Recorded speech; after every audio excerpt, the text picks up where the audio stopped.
একদমই সোনালি, তোমাকে আমি জানিয়ে রাখবো, সাত সকালে এনআইএ যে টিম তারা ইতিমধ্যে ক্যানিং পূর্বের যে প্রাক্তন বিধায়ক শওকত মোল্লা, সেই শওকত মোল্লার মৌখালি যে বাড়ি রয়েছে সেই বাড়িতে সাত সকালে এনআইএ পৌঁছে যায়। আমি প্রথমে এনআইএ এনআইএ এসেছে এবং সেই শওকত মোল্লার বাড়ির ছবিটি আমি দেখানোর চেষ্টা করব। এই হচ্ছে শওকত মোল্লা যে ক্যানিং মৌখালি, সেই মৌখালিতে বিশাল বিলাসবহুল বাড়ি রয়েছে এবং সেই বাড়ির চতুর্দিকে কেন্দ্র বাহিনী, পাশাপাশি তোমার যে জীবনতলা থানার পুলিশ পুরো বাড়িটি নিরাপত্তায় ঘিরে রেখেছে যাতে অপ্রীতিকর বা অশান্তি না ঘটে। তবে সূত্রের খবর, গত 19শে মার্চ যে দক্ষিণ বামুনিয়া এলাকায় বোমা বিস্ফোরণ হয়েছিল, সেই বোমা বিস্ফোরণ ঘটনায় একজন মারা যায় এবং হুম। তার তদন্তভার এনআইএর হাতে পৌঁছায়। সেই খবর আমরা দেখিয়েছিলাম এবং তারপর থেকে এনআইএ জোর কদমে তারা তদন্ত শুরু করে এবং সেই তদন্তের ভিত্তিতে একজনকে গ্রেপ্তার করে তদন্ত শুরু করে এবং তারপরে শওকত মোল্লার নাম উঠে আসে, এমনটাই সূত্র মারফত খবর। এবং সেই খবরে এনআইএ নেমেই তদন্ত নেমে আজ সাত সকালেই তারা শওকত মোল্লার বাড়িতে পৌঁছে যায় এবং জোর কদমে তারা তল্লাশি শুরু করেছে। পাশাপাশি তোমাকে জানিয়ে রাখবো যে শওকত মোল্লার ছেলে ইমরান মোল্লা, সেই ইমরান মোল্লাকে জিজ্ঞাসাবাদ করছে এবং বেশ কিছু আত্মীয়র বাড়িতে তাকে সঙ্গে করে এনআইএর যে বিশেষ টিম তারা সঙ্গে করে নিয়ে যাচ্ছে বেশ কিছু আত্মীয়র বাড়িতে। তবে ইতিমধ্যে তোমাকে আমি জানিয়ে রাখবো যে শওকত মোল্লার স্ত্রী এবং তার মেয়ে তারা ইতিমধ্যেই বাড়ির মধ্যে প্রবেশ করেছে এবং ইডি তারা এই এনআইএ তাদেরকে জিজ্ঞাসাবাদ করছে। পাশাপাশি তোমাকে জানিয়ে রাখবো পুরো কেন্দ্র বাহিনী দিয়ে পুরো বাড়িটি ঘিরে রাখা রয়েছে। হুম। পাশাপাশি যে তদন্ত 2019 সালে, এই 2026-এর 19শে মার্চ যে ঘটনা ঘটেছিল দক্ষিণ বামুনিয়া এলাকায়, সেই ঘটনা জোর তদন্ত শুরু হয়েছে। এবং পাশাপাশি এপারে আমি একটা পার্টি অফিস দেখাবো, বিলাসবহুল পার্টি অফিস। পাশাপাশি শওকত মোল্লার যে প্রায় 20 বিঘের উপরে যে বাড়ি তৈরি করেছে, বিশাল বিলাসবহুল বাড়ি, এমনটাই সূত্র মারফত জানা যাচ্ছে। এবং এই যে পার্টি অফিস, এই পার্টি অফিসে মূলত যে মিটিং মিছিল, এই পার্টি অফিসে আমি সেই ছবিটি দেখানোর চেষ্টা করব।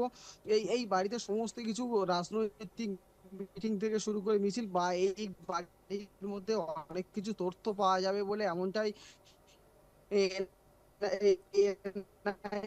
তারা দাবি করছে। এবং সেই প্রথমে তারা এখানেও একটি টিম রয়েছে এবং শওকত মোল্লার ছেলেকে নিয়ে বাড়িতে শওকত মোল্লা থাকে কিনা, তবে এলাকা ছাড়া রয়েছে এবং শওকত মোল্লার বাসিন্দারা রয়েছে, কথা বলার চেষ্টা করব সরাসরি।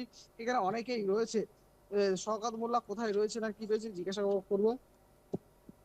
আপনারা তো এখানেই রয়েছেন, এই সকালবেলায় এনআইএ এসেছে, কি বলছে শওকত মোল্লা কি বাড়িতে রয়েছে?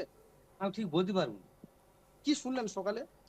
সকালে ওই পুলিশ এলো, ওই তারপরে মহিলা পুলিশ এলো, এইসব এলো দেখি। এই আতঙ্ক লাগছে, এনআইএ এসেছে, এত পুলিশ কেন্দ্র বাহিনী। হ্যাঁ, তা দেখছি এসে, তা আমি আর এই বোন জানি। একদমই, শওকত মোল্লা কোথায় রয়েছে কেউ জানে না। তবে এই মুহূর্তে শওকত মোল্লা তদন্ত শুরু হয়েছে এবং শওকত মোল্লা কোথায় রয়েছে তার তদন্ত কিন্তু দ্রুত গতিতে এগোচ্ছে। এবং কোথায় থাকতে পারে আত্মীয়র বাড়িতে যদিও থাকে, সেই আত্মীয়র বাড়িতে কিন্তু এনআইএ যে টিম রয়েছে তারা শওকত মোল্লার ছেলে ইমরান খানকে সঙ্গে করে ইমরান মোল্লাকে তারা সঙ্গে করে নিয়ে তারা সেই আত্মীয়র বাড়িতে পৌঁছেছে এই জীবনতলা এলাকায়। হুম। সোনালী, আমরা আরো কয়েকটা তথ্য তোমার কাছ থেকে জানতে চাইছি সৌরভ। আমরা জানি যে ইতিমধ্যেই যখন বাংলার সরকারের পালাবদল, তারপর আমরা দেখতে পাই যে একাধিক অভিযোগ শওকত মোল্লার বিরুদ্ধে একেবারে সরাসরি প্রকাশ্যে এসেছে। দীর্ঘদিন যাবত এই সমস্ত অভিযোগ ছিল এবং যে গান ইতিমধ্যে ভাইরাল হয়েছে যেখানে মাতচোর বলা হচ্ছে তাকে, বোম বাঁধা বলা হয়েছে, বোমা বাঁধার কাজের সঙ্গে সে যুক্ত ছিল। এবং এই যে ঘটনাগুলো দীর্ঘদিন যাবত যেখানে স্থানীয়রাও যথেষ্ট সমস্যায় পড়েছিলেন, তারপর থেকে তার এখন হদিশ পাওয়া যাচ্ছে না। কিন্তু তার পরিবারের লোকজন কি বলছে, কোথায় রয়েছেন তিনি, এবং কি মনে হচ্ছে কি কি প্রশ্নের আড়ালে জিজ্ঞাসাবাদ করা হবে এনআইএ তদন্তকারী আধিকারিকরা, তাকে কি কি প্রশ্নে একেবারে জড়িয়ে ফেলতে পারে এই মুহূর্তে? একদম শওকত মোল্লার স্ত্রী এবং মেয়ে তাদের সাথে আমরা কথা বলি, তারা জানান তারা অসুস্থ, গতকাল থেকে বাড়িতে ছিলেন না এবং শওকত মোল্লা গতকালই বাড়িতে ছিলেন এবং তারপর থেকে শওকত মোল্লার সাথে কোনো যোগাযোগ হয়নি, কথা হয়নি, এমনটাই তার স্ত্রী এবং মেয়ের দাবি। তবে পাশাপাশি শওকত মোল্লার ছেলে তিনি কিন্তু এই জীবনতলাতেই ছিলেন, মৌখালির যে বাড়ি রয়েছে শওকত মোল্লা সেই বাড়িতে ছিলেন। এবং এনআইএর যে তদন্ত টিম রয়েছে তারা সন্দেহ করছে যে তার ছেলে সমস্ত কিছুটাই জানে এবং সেই ছেলেকে নিয়ে তারা জীবনতলার যে বিভিন্ন এলাকায় আত্মীয় রয়েছে সেই আত্মীয়র বাড়িতে পৌঁছে যাচ্ছে। যদি শওকত মোল্লা সেই আত্মীয়র বাড়িতে থাকে তাকে সেখানে থেকে তুলে নিয়ে এসে জিজ্ঞাসাবাদ শুরু করবে, এমনটাই জানা যাচ্ছে। তবে গত 19শে মার্চ দক্ষিণ বামুনিয়া এলাকায় যে বোমা বিস্ফোরণ হয়েছিল, সেই বোমা বিস্ফোরণে যে শওকত মোল্লা পরোক্ষভাবে সরাসরি জড়িত না থাকলেও পরোক্ষভাবে জড়িত রয়েছে এমনটাই মনে করছে।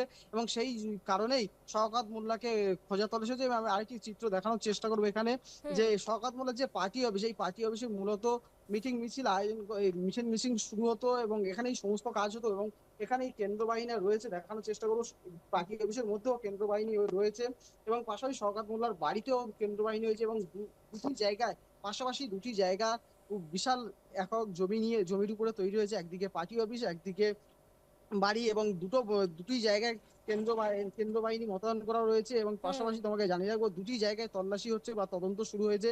পাশাপাশি আরেকটি টিম তারা শওকত মোল্লার ছেলে যে ইমরান মোল্লা রয়েছে তাকে নিয়েও কিন্তু বিভিন্ন আত্মীয়র বাড়িতে পৌঁছে যাচ্ছে। সোনালী, আরো একটা বিষয় দেখো, ঋতব্রত বন্দ্যোপাধ্যায় যেখানে যাকে নিয়ে এত বড় জল্পনা খান হয়ে গিয়েছে তৃণমূল, এবং তারপর তার সঙ্গেও নাকি শওকত মোল্লা গতকাল রাতে যোগাযোগ করেছে এবং আজ সকালে তার বাড়িতে এনআইএ টিম।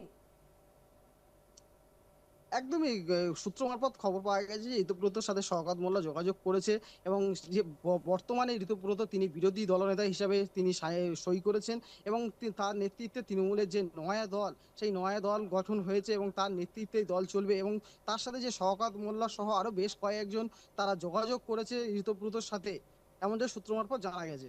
আরো একটা বিষয় যে তুমি বলছিলে যেহেতু বোমার বিস্ফোরণের ঘটনা ঘটেছিল ভোটের আগে দক্ষিণ বামুনিয়ায়, এবং সেই এলাকার যারা বাসিন্দা রয়েছেন তারা কি বলছেন, তারা কি জানাচ্ছেন যে এই বোমা বাঁধার সঙ্গে বা বোমা বিস্ফোরণের ঘটনার সঙ্গে কে বা কারা জড়িত থাকতে পারে, তার জন্য কি আজ সাত সকালে এনআইএ টিম শওকত মোল্লার বাড়িতে পৌঁছে গিয়েছে?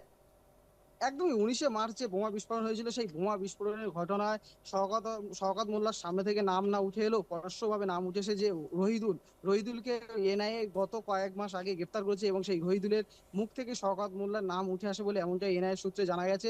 তবে এর পিছনে আরো কে বা কারা জড়িত রয়েছে তার পুরো তদন্ত শুরু করেছে কেন্দ্রীয় সংস্থা। আমরা নজর রাখবো আপডেটের দিকে, তুমিও আমাদের আপডেট দিও। আপাতত তোমায় ধন্যবাদ জানাচ্ছি সৌরভ। অর্থাৎ যেমনটা আপনারা শুনলেন যে এই মুহূর্তে বড় খবর এবং এক্সক্লুসিভলি আমরা ব্রেক করলাম নিউজ লাইভ বাংলায়, যেখানে একদিকে সাত সকালে এনআইএ তদন্তকারী আধিকারিকরা পৌঁছে যায় শওকত মোল্লার বাড়িতে, কিন্তু তিনি বাড়িতে নেই, কোথায় রয়েছেন তিনি এখনো পর্যন্ত জানা যাচ্ছে না। তবে বুধবার যে জল্পনা শুরু হয়েছিল গোটা বাংলার রাজ্য রাজনীতিতে, যখন ঋতব্রত বন্দ্যোপাধ্যায় বিরোধী দলনেতার দায়িত্ব পান এবং তারপরই তার সঙ্গে যোগাযোগ করেছিলেন শওকত মোল্লা, সেই খবরটাও কিন্তু আমরা পাচ্ছি সূত্র মারফত। এবং তারপরের দিন অর্থাৎ আজ বৃহস্পতিবার ভোরেই শওকত মোল্লার জীবনতলার বাড়িতে এনআইএ দল পৌঁছে গিয়েছে। ভোরবেলাতেই সেন্ট্রাল ফোর্সের জওয়ানদের নিয়ে শওকত মোল্লার বাড়িতে এনআইএ টিম এবং তার বাড়ি ঘিরে তল্লাশি চলছে। দক্ষিণ মামুনিয়া যেখানে বিস্ফোরণ ঘটেছিল ভোটের ঠিক আগে, সেই ঘটনার তদন্তে এবার শওকত মোল্লার বাড়িতে এনআইএ টিম।